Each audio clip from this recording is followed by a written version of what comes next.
હાલો મિત્રો, કેમ છો બધા? મજામાં ને? તો આપણો પહેલો વિડીયો તમે બધા જોઈ જશે.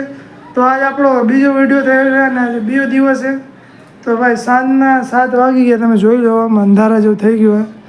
તો ભાઈ અમારા ઘરનો નિયમ છે કે હે ને 7 વાગે દીવાબત્તી કરવાના અને 7:30 પછી દીવાબત્તી થઈ જાય ને પછી અમે માતાજીને જમાડીએ છીએ. કેમ કે અમે જે ખાઈએ ને એ અમે અમારી માતાજીને ખવડાવીએ છીએ. કોઈ ખવડાવતું કે ના ખવડાવતું હોય પણ અમે ખવડાવીએ છીએ. જો અહીંયા બેન છે આપણા, એ બેન અમારા માતાજીને જમાડે છે અને અહીંયા ચાવનમાં છે અમારે. તો ચાવનમાંને જમાડ્યું અત્યારે. બાકી અમારે વાં જુઓ મેરડીમાં છે, તો મેરડીમાંનું વાણું અહીંયા છે. તો ભાઈ અમારા ઘરમાં જેટલા પણ દેવી દેવતાઓ છે ને બધાને અમે જમાડીએ છીએ. તો બારે જો બારે આપણે ભાઈ છે, તો એ ભાઈ પણ જમાડે છે માતાજીને, જોઈ લો તમે.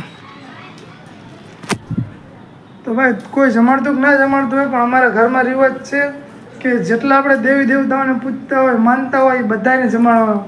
તો આ શું કરેલા એટલે તમે શું કરો? શું થયું મમ્મી તમને? ઉલટી વાળા કરતા થાય, પેટમાં દુખે. તો ભાઈ મમ્મીને આજ થોડીક તબિયત ખરાબ છે. કેમ કે સવારે વિડીયો બનાવ્યો તો ત્યાં તો બધું સારું હતું, અચાનક જ એમને પ્રોબ્લેમ ચાલુ થઈ ગયો. તો કંઈ વાંધો નહીં, હમણાં એમની દવા લઈ આવીએ આપણે. એટલે તમે શું કરો અહીંયા? સેવા કરજો દાદીની. જો આ આપણો ભાણો છે, આગલા વિડીયોમાં તમે કોઈ જોયો હોય તો આને યાદ હોય જ જોયો હોય. તો ભાઈ દાદીના પગ દબાવે છે તો સેવા તો કરવી પડે. જોઈ લે આપણું ઘર કેવું છે, ઘર તમને બતાવી દો. આવું ઘર છે, સાદું સિમ્પલ. તો ભાઈ વિડીયો જોતા રહેજો અને આપણે સપોર્ટ કરતા રહેજો એક ગુજરાતી તરીકે. અને આવા નવા વિડીયો જોવો તો આપણી ચેનલ જો તમને અગાઉ વિડીયોમાં તો કહી દીધું હતું કે માતાજી જમાડીએ છીએ, તો માતાજીને જમાડી લીધા. પણ માતાજી જમી લીધું તો હવે અમે બધા જમવા બેસી જુઓ. તો મમ્મી છે, બેન છે, ભાણો છે, ભાણી છે અને પાછા ઉપરથી આપણા જીજાજી આવ્યા છે. તો ભાઈ જમવામાં શું બનાવ્યું એ તો કહી દો અમારા સબસ્ક્રાઈબરોને. જો જમવામાં છે ને મગનું શાક બનાવ્યું છે, પછી ખીચડી બનાવી છે, પછી આ ટમેટાનું શાક છે. તો ભાઈ ટમેટા તો આપણને ભાવતા નથી પણ મગ છે આપણા પ્રોટીન શાક, આપણું શું કે ફેવરિટ શાક છે. કેમ કે મગમાં પ્રોટીન ઝાઝું છે, શરીર માટે ફાયદાકારક કહેવાય. જોઈ લો ભાઈ, આ બધા છે ને આ બધા માતાજીના ભાણા છે. આ બધા ભાણા માતાજીના છે.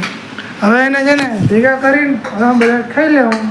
તો હાલો ભાઈ ખાવા બેસીએ, વિડીયોમાં જોતા રહીએ. તો ભાઈ ફાઇનલી આપણે જમવા બેસી ગયા છે. તો જમવામાં જુઓ કે આપણા ભાણામાં શું છે બતાવી દો. જોઈ લો ભાઈ, થોડીક ખીચડી છે, આ મગનું શાક છે અને આ લીંબુ. તો ભાઈ હું એવો માણસ છું કે ભાઈ એની ટાઈમ આપણા ખાવામાં લીંબુ તો નાખવાનું ને લીંબુ તો ખાવાનું. ભાઈ લીંબુના બહુ ઘણા બધા ફાયદા છે. પહેલાં તો લીંબુનો એ ફાયદો છે કે તમારું જે વજન વધતું હોય ને, તમે ડેલી તમારા રૂટીનમાં તમે લીંબુ એડ કરો ને તો જે તમારું વજન વધતું હોય ને તમારું વજન વધવા ના જોઈએ. અને ભાઈ જો